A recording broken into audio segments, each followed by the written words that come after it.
জয় মা, জয় ঠাকুর। কাশীপুর উদ্যান বাটিতে শ্রী রামকৃষ্ণের অন্তিম লীলা ছিল।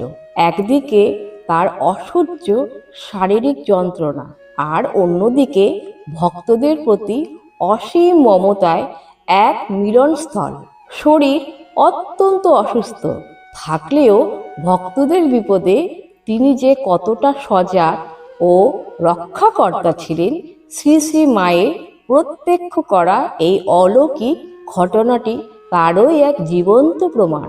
শ্রী শ্রী মা তখন কাশীপুরের সিঁড়ির পাশে নিচের ঘরে থাকতেন, আর ঠাকুর থাকতেন ওপরের ঘরে। তা সত্ত্বেও ঠাকুরের প্রতি তার সজাগ দৃষ্টি থাকত।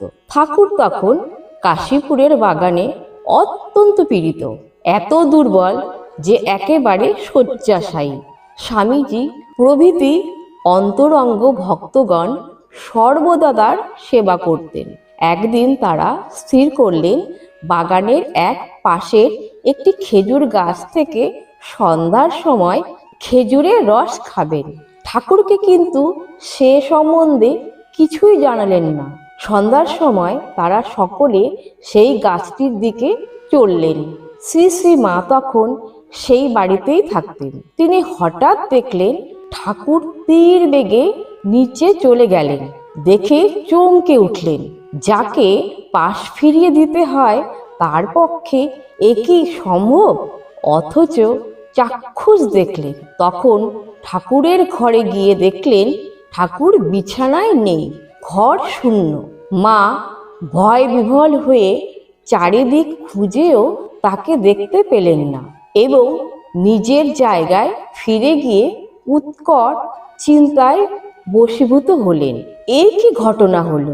কিছুক্ষণ পরে দেখলেন ঠাকুর আগের মতোই তীর বেগে ঘরে ফিরে এলেন। মা পরে তার কাছে গিয়ে এই সম্বন্ধে তাকে জিজ্ঞাসা করায় ঠাকুর বললেন, তুমি কি দেখেছো নাকি? তারপর বললেন, ছেলেরা সব এখানে এসেছে, সকলেই ছেলে মানুষ, তারা আনন্দ করে। ওই বাগানের এক পাশে একটা খেজুর গাছ আছে, তারই রস খেতে যাচ্ছিল। আমি দেখলাম ওই গাছতলায় একটা কাল সাপ রয়েছে। সে এত রাগী যে সকলকেই কামড়াতো। ছেলেরা তা জানতো না, তাই আমি অন্য পথে সেখানে গিয়ে সাপটিকে বাগান থেকে তাড়িয়ে দিয়ে এলাম, বলে এলাম আর কখনো ঢুকিস নে। মা এ শুনে অবাক হয়ে গেলেন। ঠাকুর তাকে এ কথা তখন প্রকাশ করতে নিষেধ করেছিলেন। অনেক সময় প্রশ্ন জাগে, ঠাকুর কি আমাদের রক্ষা করেন? মা যেমন সন্তানকে রক্ষা করেন, তেমনি ঠাকুরও তার শরণাগত ভক্তদের রক্ষা করেন। হরি যাকে রক্ষা করেন তাকে কেউ মারতে পারে না। এই ঘটনাটি স্মরণ করিয়ে দেয় যে পরমেশ্বর কেবল মন্দিরে নন, ভক্তের বিপদে তিনি সদা সর্বদা অত্যন্ত প্রহরী।